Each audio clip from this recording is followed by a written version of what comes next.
Hello friends प्रसाद academy रे आपनको स्वागत जनाऊँची। देखंतु कालिका डेट रे आरआई एआरआई अमीन ICDS supervisor junior assistant SFS रो ऑफिशियल एडवर्टाइजमेंट आसी जायछि। तो बहुत पिला कहउछंती कि सर एते कम वैकेंसी कोन पई आसीछि। तो एई जो कम वैकेंसी आसीछि आकु नै कि आपण मान पई गोटे इंपोर्टेंट अपडेट रहिछि। तो कोन रहिछि से अपडेट चलंतु डिटेल रे देखिबा।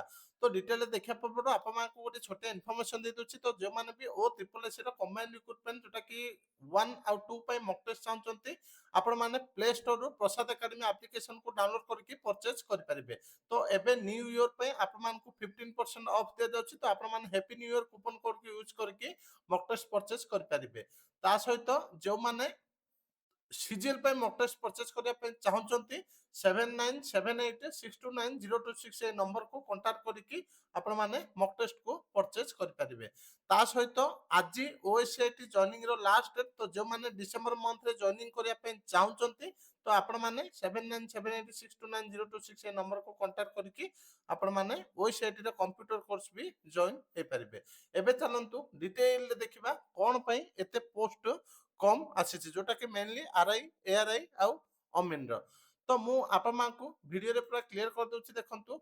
तो एठी जो आपण माने देखि पारथिबे जोटा कि मात्र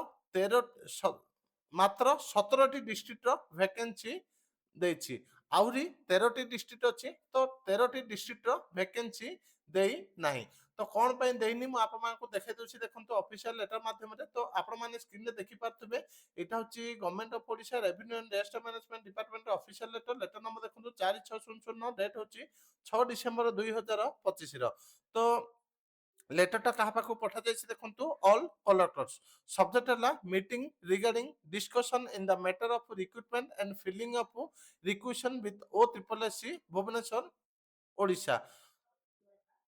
In inviting reference to the subject cited above, I am directed to say that you were requested by letter under reference to file a fresh online request with OSSC for filling up 296 number of RI, 570 number of 572 number of ARI and 546 number of OMIN. However, it is observed that only 4 to 5 districts have filed online request till today.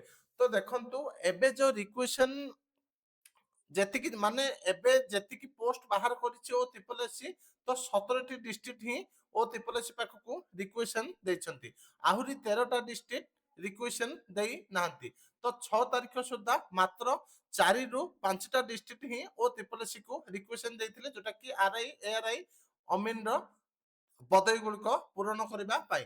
तो 4 to 30 तारिख भितरे आउ 13 टा खंडे district देले आहुरी 13टा district रहिला। तो आपण मानक पई आउ किछि दिन भितरे जो डिस्ट्रिक्ट गुड़िक देई नांती तार जते भी पदवी रहिछि से गुड़िक ओ ट्रिपल एससी रो गोटे शॉर्ट नोटिस आसिकी एड हे जिवो। तो आपण मानक पई 100% आहुरी पदवी एड हवा पई जाउछि। तो आपण माने जोर सोर से पढ़ापढ़ी करंतु। आपनकर गोटे सिंगल रिटर्न दिया जायछि। तो आपण मानक पई भलो चांस रहइबो एथरो क्रैक करिबा पई।